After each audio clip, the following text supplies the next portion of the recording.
Hi, my name is Emma Littig. I'm a queer actor based in Long Island City, New York, and I'll be reading for the role of Phyllis today.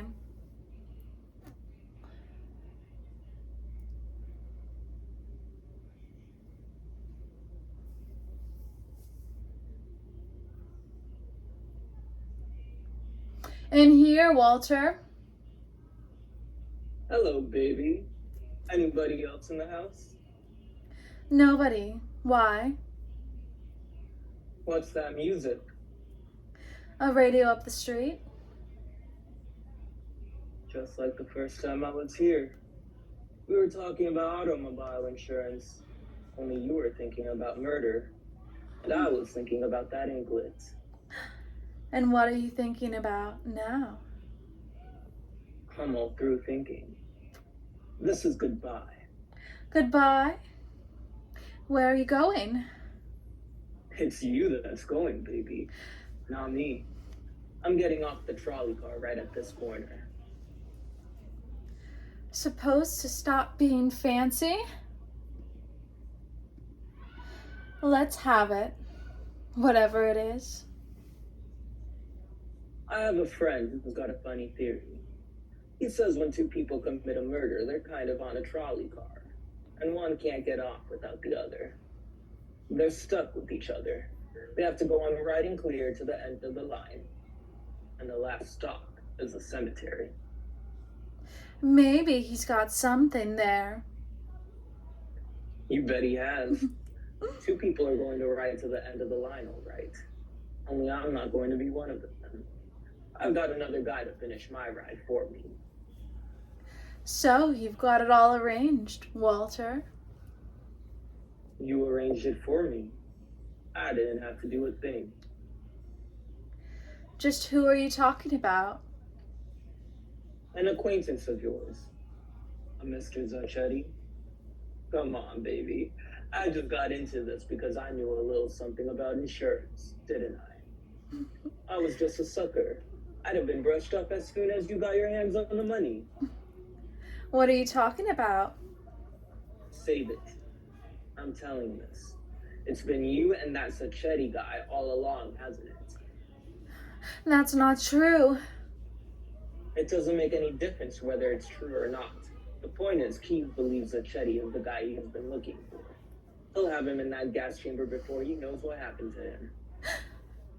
And what's gonna happen to me all this time? Don't be silly. What do you expect to happen to you? You helped him do the murder, didn't you? That's what Keys thinks. And what's good enough for Keys is good enough for me.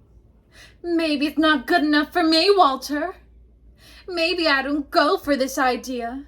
Maybe I'd rather talk. Sometimes people are where they can't talk. Under 6 feet of dirt, for instance. And if it was you, they'd just charge it up to the Chetty, wouldn't they? One more item on his account. Sure they would. That's just what they're going to do, especially since he's coming here. Tonight.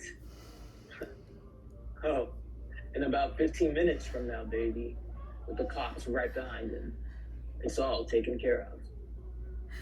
And that'd make everything lovely for you, wouldn't it? Right.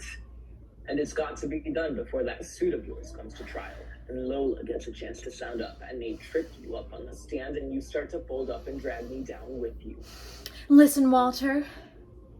Maybe I had a Zaki here so they won't get a chance to trip me up. So we can get that money and be together. That's cute. Say it again.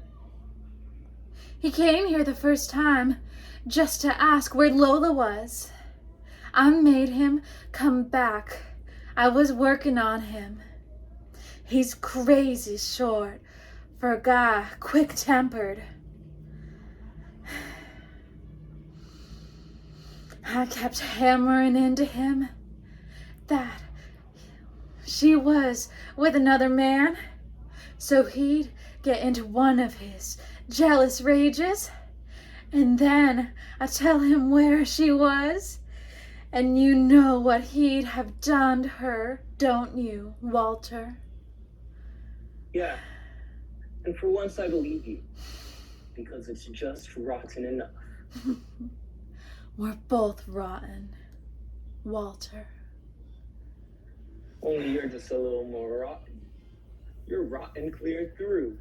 You want me to take care of your husband, and then you got Zacchetti to take care of Lola, and maybe take care of me too.